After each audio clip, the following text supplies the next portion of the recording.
우리가 잠언 말씀을 보면서 중간중간 제가 다른 본문도 보는데요. 오늘 말씀을 제가 좀 계획하게 된 것은 한 달 정도 된 것 같아요. 최근에 미국과 이란의 전쟁, 이 중동 사태, 또 그전에는 러시아와 우크라이나 전쟁, 그 외에도 참 많은 천재지변, 이런 현실 속에서 우리가 참 혼란하기도 하고 또 어떤 분은 걱정하기도 하죠. 이게 나와 무관한 일이 아니기 때문에 그런 것입니다.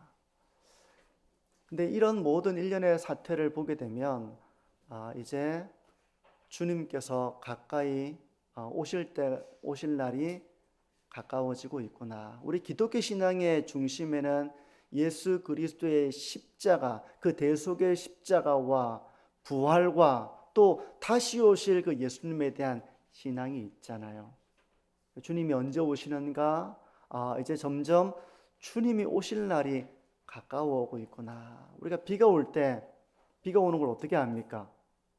날이 흐리고 먹구름이 몰려오면 비구름이 몰려오는구나. 이제 여기 올려와서 비가 내리겠네. 이렇게 우리가 그 징조를 보잖아요. 어떤 분은 그런 게 없어도 몸으로 느끼는 분도 있어요. 관절이 아프고 삭신이 쑤시고 비가 오려고 그러나 몸이 쑤신다. 이렇게 몸으로 그 징조를 느끼는 분도 있습니다. 근데 오늘날 세상이 흘러가는 것을 우리가 믿음의 눈으로 바라보면 하루 해가 저물어 가는 것처럼 이 세상의 역사가 이제 마지막을 향해 나아가고 있구나. 이런 징조들을 우리가 깨달을 수 있다는 것이죠. 그래서 오늘 말씀을 통해서 마지막 때의 징조가 무엇인지, 그리고 그런 징조들이 나타날 때 우리 그리스도인들이, 우리 믿음의 사람들이 어떻게 신앙의 길을 걸어가야 할지, 이걸 한번 우리가 묵상하면서 다시금 우리의 신분, 우리의 사명을 다시 생각하고 붙들게 되는 그런 시간이 되었으면 좋겠습니다. 오늘 본문은 전체적으로 마지막 때의 징조에 대한 주님의 말씀입니다. 어떤 징조가 있는가? 먼저 3절을 보시면요, 예수께서 감람산 위에 앉으셨을 때 제자들이 조용히 와서 이르되 우리에게 이르소서 어느 때 이런 일이 있겠사오며 또 주의 임하심과 세상 끝에는 무슨 징조가 있사오리까? 이런 질문이 나오는 배경을 다 살펴볼 수는 없을 것 같고요. 지금 제자들이 세상 끝날에 주님께서 오실 때 어떤 일들이 있는지, 어떤 징조가 있는지를 질문하고 있습니다. 세 가지로 좀 그 징조를 저는 좀 요약을 해보려고 하는데요. 첫 번째 징조는 미혹에 대한 것입니다. 미혹. 4절과 5절을 보시면 예수께서 대답하여 이르시되 너희가 사람의 미혹을 받지 않도록 주의하라. 많은 사람이 내 이름으로 와서 이르되 나는 그리스도라 하여 많은 사람을 미혹하리라. 많은 사람들이 미혹하는 일들을 행할 것이라고 주님은 말씀합니다. 많은 사람들이 내가 그리스도다, 내가 하나님께서 보내신 자다, 이렇게 미혹하는 일이 있을 거라고 주님은 예고하고 계십니다. 지금까지 우리나라에도 이단들이 참 많고 전 세계적인 이단들이 참 많습니다. 근데 이 자리에 계신 이제 나이가 좀 있으신 분들은 신앙촌이라는 이름 들어보셨을 거예요. 신앙촌 상해도 있고요. 이 신앙촌 마을도 있습니다. 우리 학생들은 요즘은 잘 안 보이니까 잘 모를 수 있는데 아마 어른들은 거진 다 아실 거라고 봅니다. 마을 입구에 신앙촌이라는 그런 팻말이 붙어 있기도 하고 지금도 신앙촌 상회라고 해서 자그마한 점포들이 운영되고 있습니다. 근데 그 이단의 교주가 바로 박태선이라는 인물입니다. 이분은 원래 기독교 교단 안에서 집사에서 장로가 되었던 인물이었고요. 이분이 전국적인 집회를 인도하던 부흥사였습니다. 장로님으로서 부흥사로 활동을 했어요. 그런데 이 박태선의 부흥 집회는 그 특징이 놀라운 이적이 많이 나타났다는 겁니다. 이적이 많이 나타났다는 거예요. 그래서 제가 요 앞에도 창신교회가 있지만 서울에 창신교회가 있거든요. 꽤 규모가 큰 교회입니다. 그 교회에 이제 역사 편찬을 했던 한 장로님이 교회 역사를 쭉 이렇게 기록해 놓은 게 있잖아요. 우리나라도 연역이 있어서 기록을 하잖아요. 언제 어떤 일이 있었고 이런 걸 기록해 놓는데 박태선이 그 교회에 와서 집회했던 내용이 이제 기록이 되어 있는 거예요. 역사 편찬을 하다 보니까 보통은 짤막하게 몇 줄로 기록될 내용이 박태선의 부흥 집회는 몇 페이지로 기록이 되어 있었다고 합니다. 그때 있었던 이적에 대한 기록이 있었던 거예요. 누구누구가 아팠는데 나았다. 누구누구에게 어떤 일이 일어났다. 이런 게 몇 페이지로 기록이 되어 있더라는 겁니다. 이분이 전국구 부흥 강사였습니다. 그러니 얼마나 유명한 사람이었습니까? 아주 유명한 사람이었죠. 정통 교단에서 전국구 부흥사로 이렇게 활동을 했었고 많은 병자들이 치유가 되었던 그런 놀라운 이적이 나타났던 그런 부흥사였습니다. 많은 사람들이 얼마나 많은 사람들이 이목을 사로잡았겠습니까? 나중에는 본색을 드러내고 이제 자신을 신격화하고 거기서 이제 파는 물들을 아주 값비싸게 팔고 그렇게 했던 대표적인 이단이 바로 처음에는 전도관으로 시작했던 천부교입니다. 그러니까 상당히 아무것도 없으면 사람들이 미혹될 게 없습니다. 근데 놀라운 이적이 나타나니 저기가 진짜다. 이렇게 미혹을 받고 나중에는 이 사람이 스스로를 신격화했을 때도 사람들이 믿게 되는 거죠. 그런가 하면 여기 계신 대부분의 어른들은 아실 거라고 봅니다. 예전에도 제가 설교할 때 한번 언급했던 적이 있는데 1992년도 기억나세요? 1992년도 10월 28일 네, 그때 저녁 때 다 뉴스 보지 않았습니까? 저도 뉴스 봤거든요. 그때 흰옷 입은 사람들이 전부 다 이제 휴거 되겠다고 방송국에서 카메라 들고 찾아가가지고 그 취재를 했잖아요. 그러니까 전국적으로 주목을 받았던 사건이었습니다. 다미선교회입니다. 다미선교회. 다가올 미래를 준비하는 선교회. 예수님이 몇 날에 몇 시에 오는가? 그때가 바로 1992년 10월 28일 12시 아닙니까? 이분들이 그때를 준비하면서 주님이 오실 날이 가까이 왔다. 그러니 학교 다닐 이유가 뭐가 있습니까? 직장 다닐 이유가 뭐가 있습니까? 힘들게 살 이유가 뭐가 있습니까? 학교 그만두고 재산 다 팔고 다미선교회 싹 다 바치고 주님이 오실 거니까 그걸 준비했던 그런 이단이 있었던 겁니다. 생업을 포기하고 학업을 포기하고 모든 걸 포기하고 10월 28일 예수님이 오실 거라고 기대했던 종말론 이단이죠. 상당한 우리 한국 사회에 그런 이렇게 충격을 주었던 사건이었습니다. 이 외에도 많은 이단들이 있어왔고 지금도 있습니다. 지금도 있어요. 제2의 다미선교회, 제2의 박태선, 그리고 구원에 대한 이단, 기독론에 대한 이단, 가지가지 이단들이 많이 있죠. 지금도 이미 있고 앞으로 또 다른 이단들이 출현할 수 있습니다. 놀라운 이적을 행하기도 하면서 또 상당히 솔깃한 이야기를 하면서 긴장을 고조시키고 두려움을 자극하기도 하면서 이런 이단들이 또 나타날 겁니다. 이게 첫 번째 징조예요. 미혹입니다. 두 번째 징조는 분쟁과 전쟁이에요. 6절에서 8절을 보시면요. 난리와 난리 소문을 듣겠으나 너희는 삼가 두려워하지 말라. 이런 일이 있어야 돼. 아직 끝은 아니니라. 민족이 민족을, 나라가 나라를 대적하여 일어나겠고 곳곳에 기근과 지진이 있으리니 이 모든 것은 재난의 시작이니라. 여기서 난리와 난리 소문, 난리로 번역된 이 말은 헬라어로 전쟁을 가리킵니다.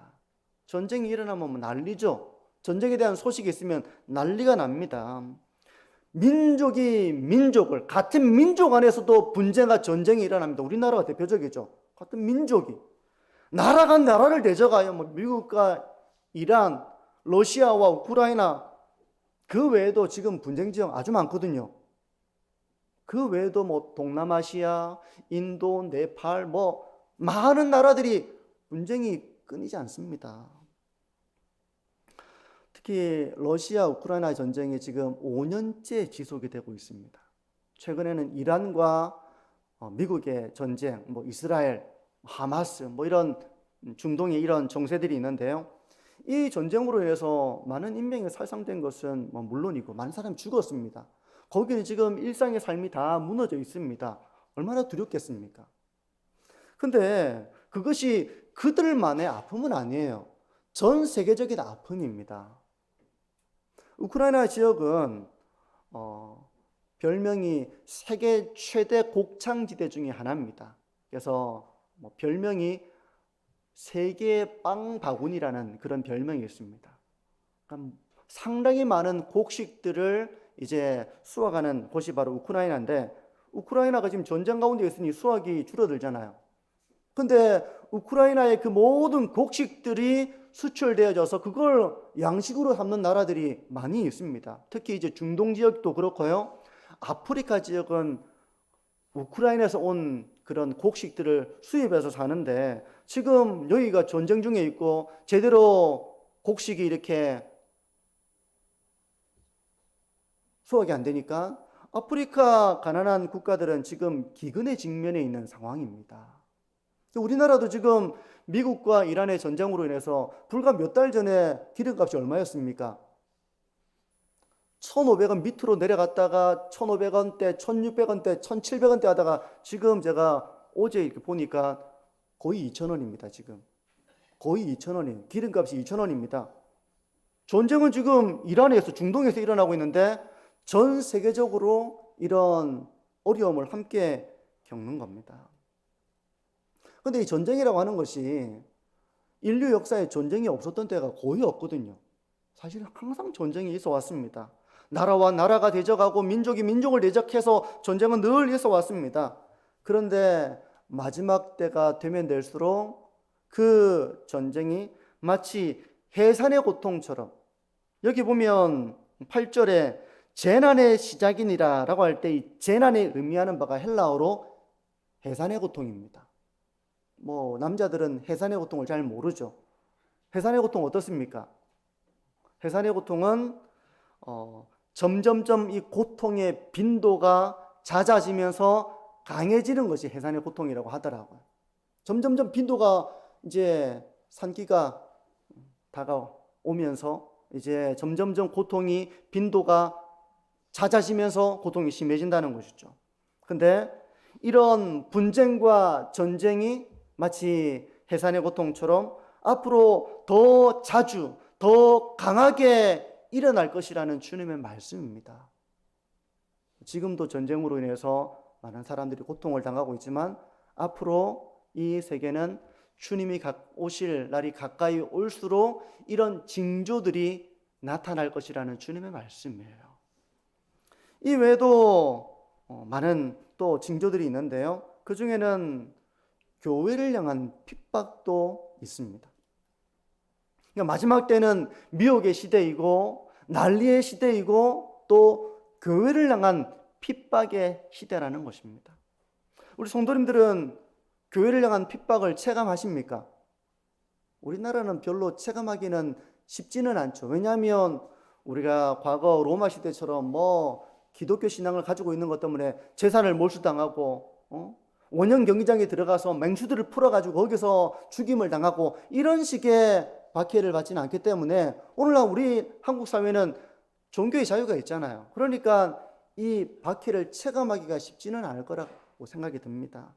그런데 오픈도어즈라고 하는 선교단체에 따르면 지금 2026년도 올해입니다. 2026년도 전 세계적으로 신앙 때문에 박해를 당하는 인구가 얼마나 되는가 하면 얼마 정도 될 것 같습니까? 기독교 신앙을 가지고 그 때문에 박해를 당하는 사람들이 3억 6천만 정도 된다고 합니다. 그러니까 중동에 있는 많은 나라들, 또 뭐 북한은 말할 것도 없고요. 아프리카 지역에 있는 많은 사람들이 신앙 때문에 죽는 거예요. 신앙 때문에 물리적인 핍박을 당하는 겁니다. 고문을 당하고 이런 일이, 이슬람이 기독교인들을 핍박하고 이런 일들이 지금도 일어나고 있고, 그 인구수가 3억 6천만 정도에 이른다고 추산을 하고 있습니다.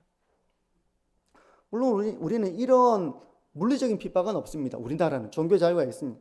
하지만 그렇다고 해서 기독교를 향한 미움이 없는 건 아닙니다. 우리가 예수님만이 구원의 길이다라고 말할 때 세상 사람들은 그 기독교를 곱지 않게 쳐다봅니다. 전도하기 어려운 이유가 뭡니까? 예수님만이 구원의 길입니다 라고 말하는 우리의 유일한 구원, 예수 그리스도를 증거하는 것을 세상 사람들은 상당히 오만하다고 말합니다. 그들만 구원이 있나? 그럼 우리는, 이렇게 그들은 우리를 향해 독선적이고 오만하다고 말하고 있는 것입니다. 우리가 기독교적인 가치를 가지고 하나님의 뜻을, 하나님의 정의를 세워나가려고 할 때 우리가 기독교적인 가치 때문에 동성애를 인정하지는 않습니다. 낙태를 찬성하지 않습니다. 그리고 남자와 남자가 결혼을 하고, 이런 오늘날에는 뭐 한 사람이 여러 사람과 함께 가정이라고 하고 이런 잘못된 결혼관에 대해서도 우리는 동의하지 않습니다. 도덕적인 기준을 가지고 우리가 기독교인들이 말을 하면 오늘날 우리 사회는, 이 땅의 사회는 상당히 시대에 뒤떨어진 그런 집단으로 기독교를 바라보는 시각을 우리는 이미 그걸 느끼고 있습니다. 기독교인들을 조롱하고 또 불이익을 당하는 경우가 생겨나고 있습니다. 죽임을 당하지 않지만, 그런 감옥에 갇히는 그런 것은 아니지만, 교회를 향한 싸늘한 시선과 미움과 조롱과 이런 것이 이미 우리는 그걸 겪고 있고, 앞으로도 주님이 가까이 오실 때 우리가 기독교 신앙을 가지고 살아가려고 할 때 이런 반대와 미움에 많이 직면하게 될 것입니다. 그런가 하면 또 다른 하나의 징조는 마지막 때가 되면 불법이 난무하고 사랑이 식어질 거라고 주님은 경고하고 있습니다. 사랑이 식어진다는 것입니다. 사랑이 식어진다는 것은 공동체가 붕괴된다는 걸 의미합니다. 사랑이 식어지니 그 공동체가 유지가 어떻게 되겠습니까? 각자 자기의 소견에 옳은 대로, 자기 유익에 옳은 대로 행하다 보니 무질서해지게 되는 겁니다. 공동체가 다른 사람을 배려하고 생각하지 않고 그런 공동체성이 희미해지고 오로지 나를 우선하고 나의 유익을 우선하다 보니 자연스럽게 다른 사람들이 피해를 입게 되는 것이죠. 개의치 않는 겁니다. 다른 사람의 피해를 받는 것에 대해서 무감각해지고 있습니다. 불법이 성행하고 사랑이 식어져 가고 있어요. 저는 요즘 그걸 많이 느낍니다. 과거에 비하면 오늘날은 정말 사랑이 식어져 가고 있구나라는 걸 많이 느낍니다. 사람들이 다른 사람을 배려하지 않고, 저는 운전하면서도 그걸 정말 많이 느끼거든요. 다른 사람이 피해보는 것에 대해서 무감합니다. 나만 괜찮으면 상관이 없다. 이런 의식이 점점 많아지는 것 같아요. 근데 사람은 타락한 본성을 가지고 있으니 인류 역사 가운데 항상 이런 일이 있었겠지만 마지막 때가 되면 될수록 불법이 성행하고 사랑이 더 식어지리라는 말씀입니다. 관계가 깨어지고 공동체가 붕괴되고 가정이 무너지고 교회가 분쟁하고 세상에서 맛을 잃어버린 집단이 되어지고 세상은 무질서함들이 판을 치게 되는 그런 일들이 마지막 때가 되면 이제 그런 일이 있을 것이라는 주님의 말씀이에요. 이미 이런 일이 일어나고 있지 않나 그런 생각을 하게 됩니다. 지금이 마지막 때입니다. 성경이 말씀하는 마지막 때는 사실 예수님의 초림과 재림 사이가 마지막 때입니다. 예수님의 초림과 재림 사이, 복음이 전파되어지고 성령의 역사가 나타나는 모든 민족에게 성령의 은혜가 부어지는 지금 이 순간이 바로 마지막 때입니다. 그러니 지금은 갈수록 세상의 끝을 향해서 나아가고 있는 거예요. 새싹이 돋으면 이제 봄이 오는구나, 열매가 여물어 가면 이제 가을이 완연해졌구나 알 수 있는 것처럼 세상의 마지막에는 이런 미혹과 난리와 교회를 향한 핍박과 사랑의 식어짐과 불법, 이런 일들을 통해서 이제 정말 주님이 가까워 계신 것을 좀 그런 때가 되었구나라고 우리가 분별할 수가 있다는 것입니다. 이런 때 우리는 어떤 삶을 살아야 할까? 저는 좀 두 가지를 적용하면서 오늘 말씀을 좀 정리해 보려고 하는데요.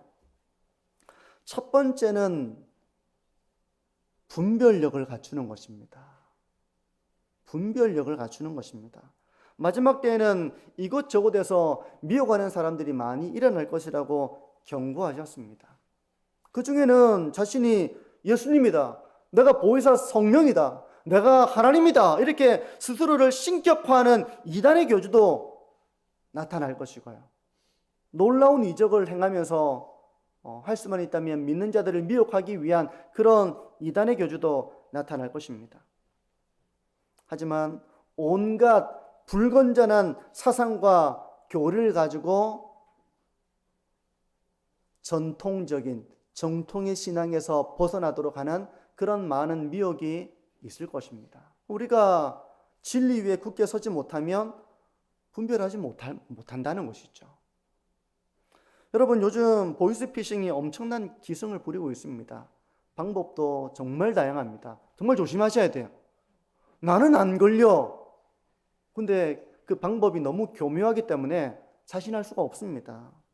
최근에 제가 들은 이야기인데 카드사에서 연락이 왔답니다. 새로운 카드가 발급되었으니 이제 언제 이렇게 가겠다, 이렇게 전화가 온 거예요.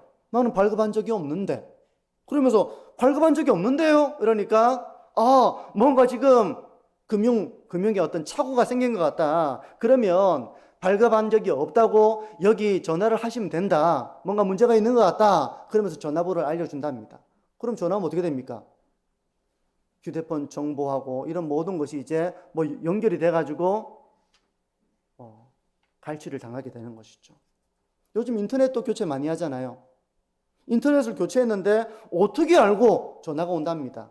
인터넷 새로 교체하셨는데 추가로 지급하는 그런 선물이 있습니다 하면서 어디로 보내드리면 될까요? 하면서 제가 좀 신상을 확인하겠습니다 하면서 그걸 이제 요구하는 것이죠. 한 해 보이스피싱으로 피해를 입는 피해액이 대략 4천억에서 7천억 정도 된다고 합니다. 많은 사람들이 보이스피싱인지 모르고 당하는 거예요. 그런데 미혹이 그렇습니다. 수많은 이단들이 기승을 부릴 때 교회 역사를 보게 되면 정통교단의 집사님들이 거기 갑니다. 권사님들이 거기 갑니다. 장로님들도 갑니다. 심지어 과거에는 목사님들도 가서 이단인 줄도 모르고 거기서 성경을 배우겠다고, 성경을 알고 싶어가지고 그렇게 가는 경우들이 많이 있었습니다. 왜 그런가? 분별하지 못하기 때문에 그렇습니다. 성도 여러분, 우리가 하나님의 말씀을 바르게 배워나가는 일이 정말 중요합니다. 그리고 교회가 지켜온 신앙 고백을 우리가 그걸 잘 배워서 나의 믿음으로 간직하는 수고와 열심과 헌신, 배운다는 건 되게 힘든 일이에요. 배운다는 건 어렵습니다. 하지만 그 수고와 열심이 없다면 진리 위에서 분별력을 가질 수 없습니다. 성경은 마귀도 광명의 천사를 가장한다고 말씀합니다. 마귀가 되게 무섭게 다가와야 되는데, 혐오스러운 모습으로 다가와야 되는데 광명의 천사의 모습으로 가장해서 다가온다는 것이죠. 그러니까 분별력이 없으면 천사로 생각한다는 것입니다. 성도 여러분, 그러므로 마지막 때 하나님의 말씀을 부지런하게 읽고 배워나가서 진리 위에 바른 신앙을 잘 정립해 나가시는 우리 모든 성도님들이 되시기를 바랍니다. 어디서 뭐 예수님 온다, 뭐 어디서 뭐 이런 얘기 듣고 거기 놀라운 일이 일어났어. 우리 교회는 맹숭맹숭하고 뭐 목사님 설교도 막 지루하고 어렵고 거기는 놀라워. 네. 좀 그러지 마십시오. 네. 분별하게 할 수 있어야 됩니다. 말씀과 함께 역사하시는 성령의 인도하심 가운데서 영적 분별력을 가지고 마지막 때 신앙의 길 잘 걸어가시는 우리 성도님들 되시기를 축복합니다. 두 번째는 견디는 것입니다. 견디는 거예요. 핍박과 미움과 이 세상의 파도 같은 물결 속에서 신앙을 지키고 견디는 것입니다. 견디는 거예요. 기독교 신앙에 대한 조롱과 비방과 핍박과 미움이 점점 심해지는 가운데 견뎌야 한다는 것입니다. 나는 저 미움 당하기 싫어. 난 저런 조롱 당하기 싫어. 난 저렇게 무시당하기 싫어. 내가 왜 무시를 당해야 돼? 하면서 나도 이제 그런 무시를 당하지 않으려고 한다면 기독교 신앙을 붙잡지 못하겠죠. 오늘날 시대는 전통적인 가치가 무너져가는 시대입니다. 포괄적 차별금지법은 제가 이렇게 두루두루 이렇게 설교 때 얘기를 했는데요. 이 내용을 지금 뭐 다시 말할 수는 없겠죠. 포괄적 차별금지법, 이걸 이제 그걸 우리가 이제 반대하고 있잖아. 차별을 반대하자는데 그걸 우리가 반대하고 있잖아요. 그러니까 세상은 교회를 향해서 혐오 집단이다, 약자를 포용하지 않는다, 이렇게 매도합니다. 우리가 모르면 사실은 찬성해야 되는 거 아닌가? 차별 반대하는데 우리가 동참해야 되는 거 아닌가라고 생각하기 쉽죠. 제가 언젠가 이렇게 한번 숙소를 알아볼 일이 있어서 알아보는데 그 인터넷 가입하는 조건이 뭔가 하면 차별 금지 조항에 찬성해야만 회원 가입할 수 있고 숙소를 알아볼 수 있다는 겁니다. 근데 그 차별 금지에 대한 조항이 뭡니까? 동성애 인정입니다. 성정체성 인정입니다. 이 성정체성이 뭐냐면 내가 남자라도, 물리적으로 남자라도 저 여자입니다 라고 하면 그 사람이 여탕에 가려고 해도 그 사람을 거부할 수가 없는 겁니다. 이게 다 있는 이야기거든요. 제가 지어낸 얘기가 아니라 다 있는 이야기예요. 그 사람을 만약에 못 들어오게 한다. 그 사람의 성정체성은 비록 겉으로 보기엔 남자여도 나 여잔데, 나는 여자라고 느끼는데 하면 그걸 인정해 줘야 된다는 겁니다. 그걸 반대하면 그 사람 차별 반대하는 거예요. 말도 안 되는 거죠. 자기는 남자인데 나 여자예요. 그러면서 올림픽에 여자 경기 나갑니다. 복싱에서 여자 선수를 다 두드려 팹니다. 실제입니다. 실제예요. 근데 그 사람이 여자 대회 출전하는 거 반대 못 합니다. 그 반대하면 그 차별금지라고 말하는 게 차별금지법의 실체입니다. 실체. 말이 안 되죠. 말이 안 되는 걸 오늘날 하고 있는 거예요. 근데 그 조항에 찬성하지 않으면 회원가입도 할 수 없고 여기 사이트를 이용할 수도 없다는 겁니다. 제가 회원가입을 할 수가 없죠. 못 하죠. 여러분, 이런 세상적인 물결에 동조하지 않으면 불이익을 당합니다. 오늘날 교회를 향한 우리 사회의 인식이 기독교라고 부르지 않고 뭐라고 부르는지 아시죠? 기독교를 제가 말하기 입에 담기도 정말 부담스러운데요. 그렇게 혐오합니다. 기독교인들이 하나님의 창조를 믿는 것을 반지성적이라고 말합니다. 과학이 이렇게 발전한 시대에 바보 같은 집단이다, 이렇게 매도를 합니다. 그러니까 이런 미움을 당하는 거, 혐오를 당하는 겁니다. 그러니까 스스로 기독교인임을 나타내는 것이 얼마나 힘든 시대입니까? 직장 내 회식 문화, 또 부조리한 그 문화가 있잖아요. 접대하고 뇌물을 바치고 그래가지고 비즈니스를 성사시키고 이런 것들을 해야 됩니다. 직장생활을 하면. 근데 나는 기독교 신앙이라서 그런 부조리한 거, 불의 저는 할 수 없습니다 하면 그 사람은 역적이 됩니다. 그런 시대를 우리가 살아가고 있으니 어찌 견디지 않고 우리가 신앙의 길을 걸어갈 수 있습니까? 마지막 때는 불법이 성행하고 사랑이 식어져 간다는 것입니다. 신앙을 지키기가 점점 어려워집니다. 오늘 설교가 왜 영적 첩보원일까 이렇게 생각하는 분이 계실 것 같아요. 제가 이제 좀 설교를 마무리 지으려고 하는데요. 1919년도에 개봉을 해서 1600만의 관객을 동원한 영화 극한직업이라는 영화가 있습니다. 보신 분도 계시겠죠. 못 보신 분도 있는데 내용이 어떤 내용인가 하면 형사들이 잠복 근무를 합니다. 마약반 형사들이 잠복 근무를 하는데 그 범죄 조직 근거지 근처에다가 치킨집을 개업하는 겁니다. 이 사람들의 정체는 형사입니다. 근데 형사라는 신분을 철저하게 숨기고 치킨집을 개업해가지고 치킨 파는 거예요. 그러면서 마약반 단속을 하는 것이 이들의 주된 임무입니다. 근데 이 치킨집이 대박이 나는 겁니다. 요즘 말로. 치킨집이 너무 잘 되는 거예요. 자기 임무는 잠복수사인데 이 잠복수사를 못할 정도로 치킨집이 너무 장사가 잘 되니 나중에 이 사람들이 망해야 되는데, 이 집이 망해야 되는데, 망해야 자기들이 잠복근무를 서는데 잠복근무할 여력이 없는 겁니다. 너무 치킨집이 잘 돼가지고. 그럼 코미디 영화거든요. 근데 저는 우리의 신분이 바로 그렇다고 생각합니다. 우리가 마지막 때 난리야 난리의 소문들이 있고 미혹이 있고 불법이 성행하고 사랑이 식어져가는 이 시대 가운데 우리가 영적인 첩보원으로 살아가고 있는 것입니다. 우리의 주된 임무가 있어요. 우리의 주된 임무는 바로 하나님의 말씀을 붙잡고 하나님의 때를 기다리고 미혹당하지 아니하고 이 세상의 물결에 이 세상의 문화에 미혹당하지 아니하고 분별하고 도리어 거룩한 삶을 살아가도록 우리는 주된 임무를 가지고 있는 겁니다.